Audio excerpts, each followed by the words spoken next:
Hi everyone, in this video we are on page 3 of the practice set and we're going to be going through some of these vector problems together. So first in the instructions it says draw a diagram if not provided, and then you'll be rounding to the tenths on all of these problems. So big ideas here folks is make sure that when you are writing the resolved form of the vectors that you are using the calculation angle. I typically go with the positive one, but I'll show you how you could go with either in some cases. And make sure you read the questions carefully to determine what it is you are looking for. So on number 1, it says a force of 50 pounds acts on an object at an angle of 45 degrees. So 50 pounds is the magnitude of that vector at an angle of 45 degrees. Then a second force of 75 pounds acts on an object at an angle of negative 30 degrees. Find the resultant force on the object. Now, folks, if we want to find the resultant force, our unit of force in this case would be the pound. So what is pounds in this problem? Not the angle, but the magnitude of the vector. So if we want to find the resultant force, that is the magnitude of the resultant vector. Now we can't go directly to that. We are going to need to find the A and B or component form of our resultant vector first. So let's go ahead and start by drawing our diagram. So we've got 50 pounds acting on an object at an angle of 45 degrees. So 45 degrees, 50 pounds. And 45 degrees is what we're going to use for our calculation angle. So that first force written in resolved form would be magnitude 50, cosine of 45 degrees, and then magnitude 50, sine of 45 degrees. Remember to enclose that in vector notation. Now for our second one, we've got 75 pounds acting at an angle of negative 30. So negative 30 is going down this way. And this is a stronger magnitude, so 75 pounds. And again, folks, the main thing with your diagrams, like I wouldn't expect you to draw the length of that vector to scale, but it does help you visualize about where your resultant vector would be. So if I stack these tail to head, there's negative 30 degrees. If I were to shift that pink vector over tail to head, what we'd see is that our resultant vector is about like this. And again, not drawn to scale, so maybe the resultant vector is in quadrant 1, maybe it's in quadrant 4, maybe it's directly on the axis, but I would know that I made a calculation error if I got some vector over in quadrant 2 or quadrant 3. So our resultant is about like this. And you don't have to draw the resultant vector. Again, I just kind of like to sometimes to think about how I would check my answer. So let's go ahead and write our resolved form for the second vector. So 75 for the magnitude, cosine of the angle. Now, folks, negative 30 is an acceptable angle to use. It is a quadrant 4 angle. So what I could do is I could either use the negative 30 or I could use the positive calculation angle of 330 degrees. And I'll show you how either of those will give you the correct answer. So 75 sine of 330 degrees. I'll just put in a cloud over here, 75 cosine of negative 30 and 75 sine of negative 30. Vector notation. That was a close one. So we'll go ahead and put a little cloud around that. And I'm going to show you when we work through this how we could use either of those forms. All right, folks, so when I add these vectors together, I'll be adding the A components and the B components. And again, this resolved form turns into the A component. This resolved form turns into the A component. So if I add these, and I add these, then that's going to give me the component form of the resultant vector. So let's go ahead and get out our calculators.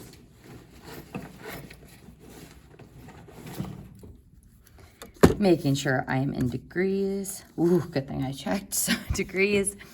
So 50 cosine of 45 close off your parenthesis, plus 75 cosine of 330. That gives me 100.3, rounding to the tenths place. So 100.3. And I'm going to show you that if I did 50 cosine 45 plus 75 cosine negative 30, that we get the exact same thing. So folks, as long as your angle is not just a reference angle, but actually is in the quadrant, with which negative 30 is a quadrant 4 angle, you can feel free to use that negative angle as appropriate. But you got to be careful because, like in this problem, 15 degrees is the size of the wedge, but it's not like the directional measurement of the angle. So if I wanted to use 15, I'd have to put a negative in front of it. So this is why I, for the most part, tend to go with the positive direction or calculation angle, just because it's a little bit easier to visualize on the diagram. So moving on to our second part of this one, 50 sine 45, and then plus 75 sine 330. And that gives us negative 2.1. So it looks like this resultant angle is actually just a titch down in quadrant 4, and not by much, because I'm going in the A direction or X direction, 100.3, and then down negative 2.1. So it's just slightly in quadrant 4. So quadrant 4. And a lot of times I like to write that just because if I were to find the angle of that resultant, I would need to keep the quadrant in mind when I go to find it. But on this problem, we actually don't need to find the angle. We just want to find the resultant force. Now, this is the A component and the B component. Sometimes students will try to use these as the force or the magnitude, but remember, our formula for magnitude, or I'm going to say absolute value of R for the resultant, is equal to the square root of the A component squared and the B component squared. So I'm using the Pythagorean theorem to find the magnitude. So 100.3 squared. Sometimes I like to trap that in parentheses, but we definitely have to trap that negative 1 in parentheses. So squaring both of those. And that's going to give me 100.3 what? Pounds for my units of force. Now, folks, I think this is why sometimes students do get confused, because it just so happens that our magnitude is equal to the A component. And why this happens is because this is such a small number that when I square it and when I make this triangle, the hypotenuse is actually very, very close to one of the actual sides. So we could carry it out to more decimal places to make sure that it's different and longer than that A component, but because of our rounding, it does look like they're the same. So this is a rare case where it ends up being the same as one of the parts of the vector. So let's go ahead and jump into number 2. Juana and Diego's dog is quite stubborn, so they decide to try to walk him using 2 leashes. If Juana pulls with a force of 23 pounds, and then Diego with a force of 27 pounds, at the angle shown below, how hard is the dog pulling if all 3 are at a standstill? So this goes back to what we did in the notes where we had those 3 different forces acting on each other, where the magnitude was 0, so all the forces balanced each other out. So if we can find the resultant force of the 2 kids, then that force would be equal to the opposite force of the dog. So let's go ahead and just piece through this diagram. Here is Juana's vector, and let's go ahead and draw our coordinate plane as such. Ooh, that was a terrible exercise. So if I wanted to write Juana's vector in result form, we would have 23 for the magnitude, cosine of 18 for the calculation angle, and 23 sine of 18 degrees. Now, I mentioned this earlier that for Diego, I could use negative 15 degrees because that's the quadrant 4 angle that matches that position, or you could find the calculation angle in standard position that starts here and goes all the way around. So if I did 360 minus 15, that would give me 345. So 27 cosine of 345, and then 27 sine of 345. And you can put a side note by that if you want, that you could do 27 cosine negative 15, 27 sine negative 15. So you can use the positive or the negative angle. You just need to make sure that you're careful that you make the negatives to match what quadrant it should be in. So you could do it this way, but I normally go with the positive angle. All right, folks, so if I were to just sketch what the result would look like, and sorry, folks, I actually drew that arrow a little bit too far there, so this one ends here. If I were to join these tail to head, so I'm going to slide that blue one over. Then our resultant vector would be something like this. So initial tail to final head. That would be what our resultant vector would look like.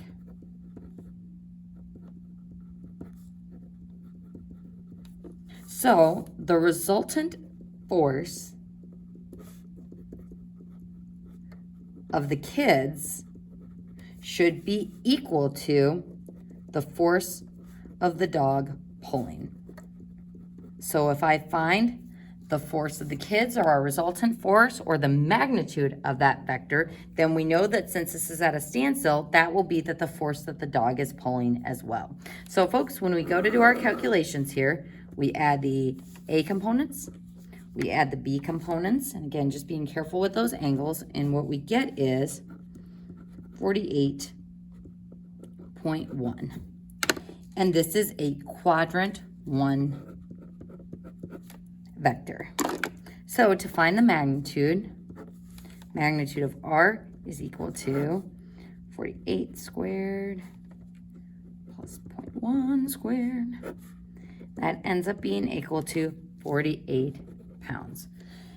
And again, it's not typical that this happens, but because the A component is so large and the B component so minuscule, similar to in the last problem, our magnitude ends up being around the same as the A component. But just remember, folks, that is the hypotenuse of the triangle we are forming or the magnitude of the vector. So typically those items are different, so don't get lazy and just pull out the A component. You still have to show this work and do this formula for the magnitude. And we are going to see a better example where it doesn't end up being the same as the A component in the next example. So on this one, we aren't given a diagram, so let's go ahead and start there. We've got a ship heading due north at 12 miles per hour. So that means it is heading exactly north. So that'll help us draw that diagram. The current is flowing exactly southwest at 4 miles per hour. Find the actual bearing and speed of the ship. So we're looking for two things in this problem. Now, bearing, we're going to go ahead and highlight that because the bearing angle is always a little bit tricky to find because that's from north going clockwise. So we're going to need to find theta and change it to the bearing theta. Next, the speed of the ship, that is going to be the magnitude of the resultant vector. So I've got a ship heading due north at this speed, but the actual bearing and the actual speed of the ship is how the ship is being affected by the current. So let's go ahead and draw our diagram. So I've got the ship heading due north. That means exactly north, so 12 miles per hour. So my ship, written in resolved form, would be 12 cosine, if it's heading due north, that's 90 degrees for the calculation angle, and then 12 sine of 90 degrees. Then I've got the current, or the water, flowing exactly southwest. So if this is north, west, east, and south, if it's flowing exactly southwest, it is going this way at 4 miles per hour. And again, is this drawn to scale? Not really. I probably should have made this one a little bit shorter, but even if I just sketch in that current vector, tail to head, I can see that it looks like my resultant should be somewhere in quadrant 2. So again, you don't have to draw in the resultant vector, but it's not a bad idea to just check and make sure that your quadrant looks correct. So for our current, the magnitude is 4.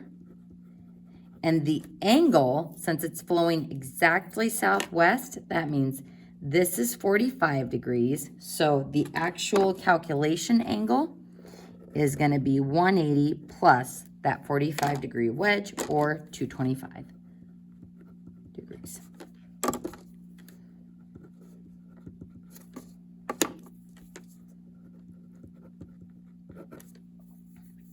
So adding those components together, and again, just being careful you're using the right angles.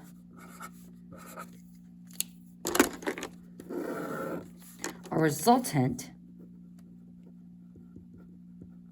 ends up being negative 2.8 and 9.2, which is in quadrant 2 because we're going backwards and up. So this is a quadrant 2 angle that we will be finding. Now, we want to find the bearing angle and the speed, or the magnitude. So I'm going to go ahead and just start with the magnitude because that's what I was doing in the last problems. So the magnitude of my resultant vector, using that absolute value symbol, and you can name the vector whatever you want. I like to use R for resultant. So negative 2.8 squared plus 9.2 squared. And folks, I'm going to be looking for all of this work on your homework and also on these problems on the term test. So make sure that you don't just do this all on your calculator. Show your work and show the formulas and result forms that you use for those vectors. And this is equal to 9.6 miles per hour. So that's our speed. Now for the angle. So tangent of theta is equal to B over A. So B component, 9.2, over A component, negative 2.8. So when we inverse tangent both sides, that ends up giving me negative 73.1 degrees.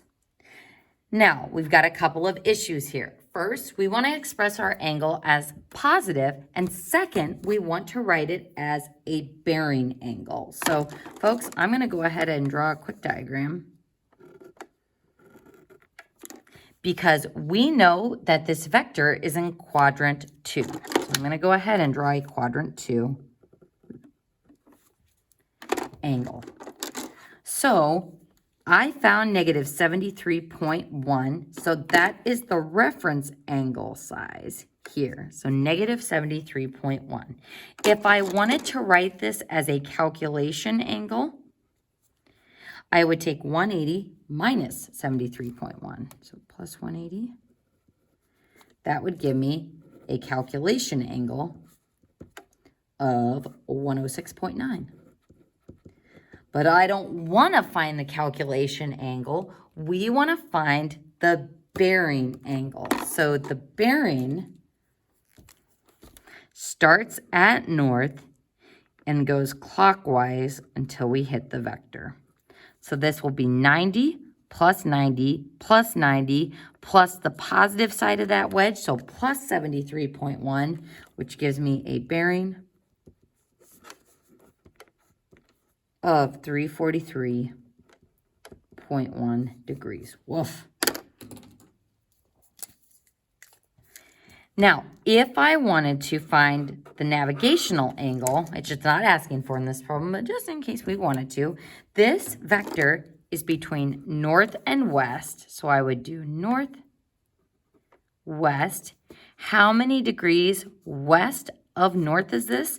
We would take the calculation angle, this green one, minus 90, and that would give me 16.9 degrees west of north. So that would be the size of that wedge for the navigational angle. So we didn't have to find that, just some good extra practice with figuring out the difference between those angles.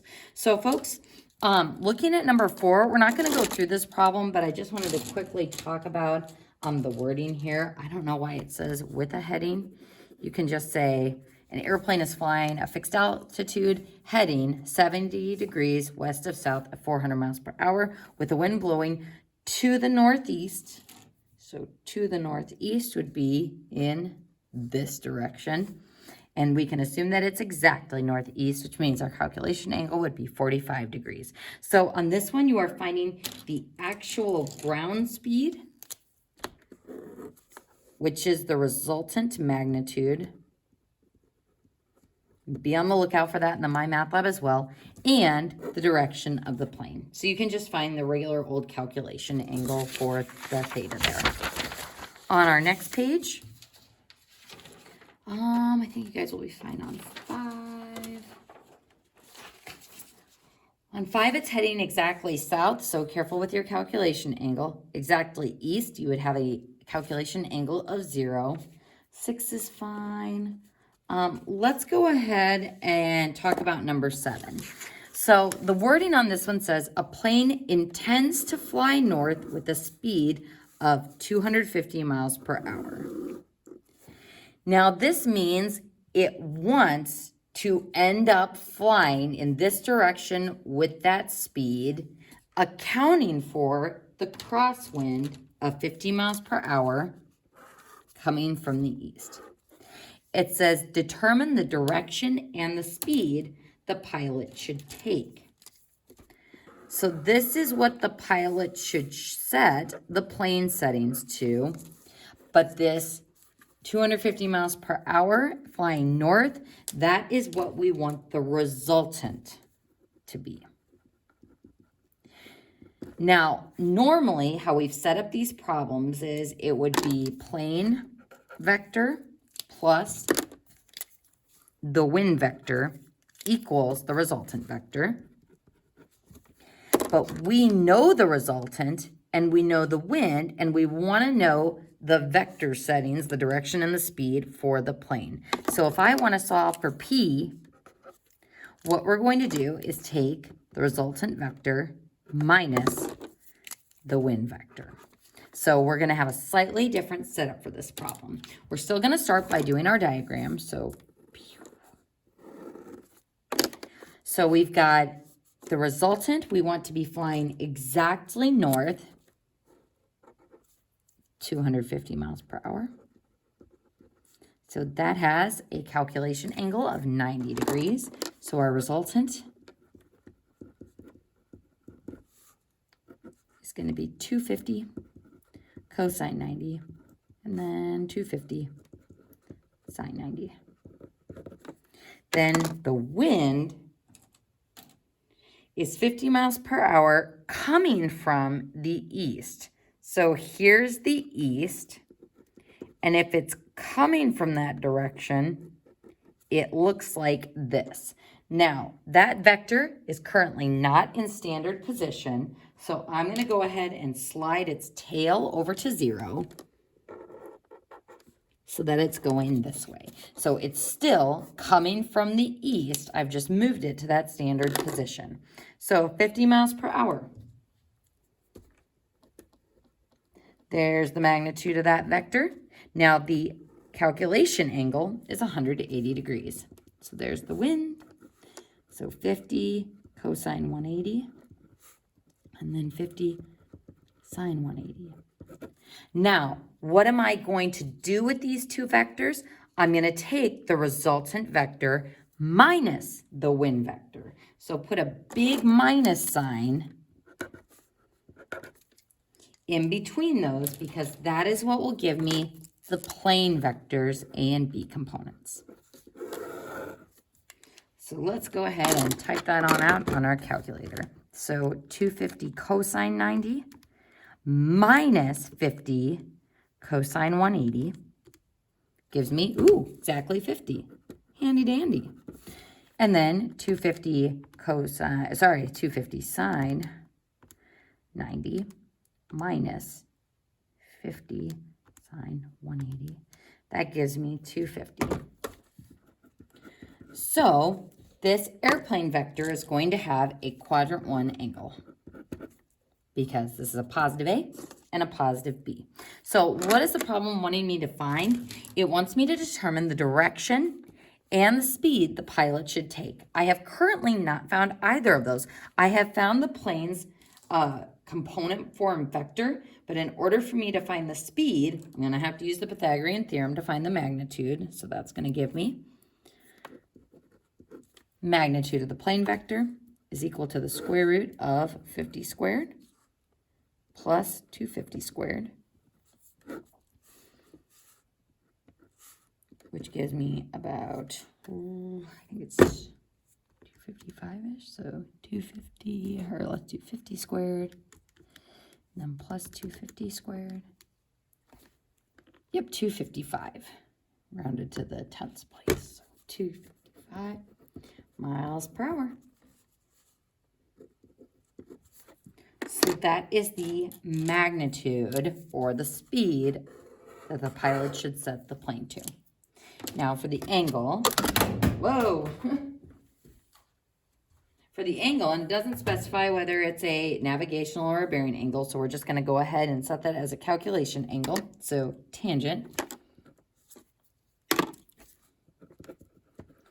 of theta is equal to 250 over 50. So inverse tangent both sides. And that's going to give me a theta of 78.7 degrees. Now, this plane vector should have a quadrant 1 angle. 78.7 is a quadrant 1 angle. So we are good to go there.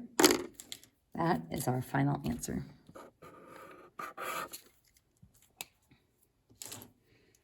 All right, folks, on number 8, it says the airspeed of the airplane. That's the direction and speed of the plane, not considering the wind. The ground speed is the resultant. So make sure you understand that ground speed is resultant. Airspeed is the airplane considering no other factors, so like what its speedometer says. So that's something you will need to know for the term test. So I'll leave you guys to finish the rest of the problems in the practice set. I would like you to try number 10. It's okay if you get stuck on it, but I do want you to try to muscle your way through setting up the component forms or the result form for those vectors. And that concludes Unit 10.